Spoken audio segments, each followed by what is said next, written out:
Every time the Super Bowl rolls around, the asking price for the television commercials associated with this massively watched annual event increases. In fact, those prices have doubled over the past decade or so, from an average of around $2.5 million for a 30-second spot in 2006 to this year's $5 million for the same length ad.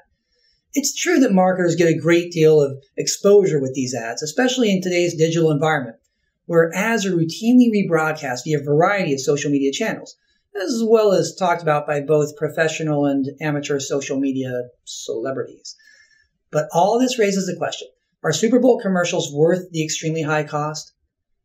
To answer that question, we need to consider the underlying goal of these ads, and that is to build brands. For a select few new brands, the ads serve to build awareness, but for the vast majority of already well-known brands, the ads have been created to build buzz and to create positive affect, that's positive emotion, toward the brand, with hopes that somewhere down the line, football fans, along with everyone else who sees these ads, will talk about, recommend, and best yet, buy their products. The marketers are also hopeful that thinking about the ads and the brands behind them will generate long-term preferences for the brand and perhaps true brand loyalty. So the value question comes down to understanding whether the amounts of awareness, buzz, recommendations, preferences, purchases, and brand loyalty are high enough to justify the spending of the $5 million for the 30-second spot, plus the huge production costs for developing these awe-inspiring and often entertaining commercials. If you consider a purely market rate definition of appropriate price, then the fact that these ad spots almost always sell out means that the price is not only appropriate, but that it might even be a little low. That's because with a complete sellout, we can assume that there may have been some purchasers who would have been willing to buy the ad spots for $5.1 million rather than just the $5.0 million asking price.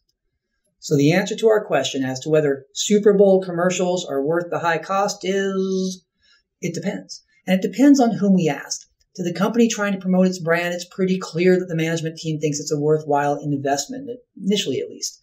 Later on, if it doesn't have the results they expected, they may not think so. To the marketplace, if that company is publicly traded, well, you could probably do some type of event study analysis and measure abnormal stock price returns on the day that the specific advertising strategy is announced, but that may not show very much. To the television network that sells the advertising time slots, oh, they definitely think it's worth it. And finally, to you, to me, and to the millions of other viewers who love or hate or don't care either way for the Super Bowl ads and the brands that they promote, well, it most likely depends on whether or not we like the ads so much that we're willing to watch them over and over, talk about them with our friends, and share them via our social media accounts. So let me know in the comments below. Are you a Super Bowl ad junkie? Are they part of your favorite part of the game, or maybe the only part that you ever watch? Or do you think that companies are massively overspending for the value they receive from buying 30 seconds of airtime for $5 million plus production costs? And while you're commenting, let us all know your top 1, 2, or 3 Super Bowl ads of all time.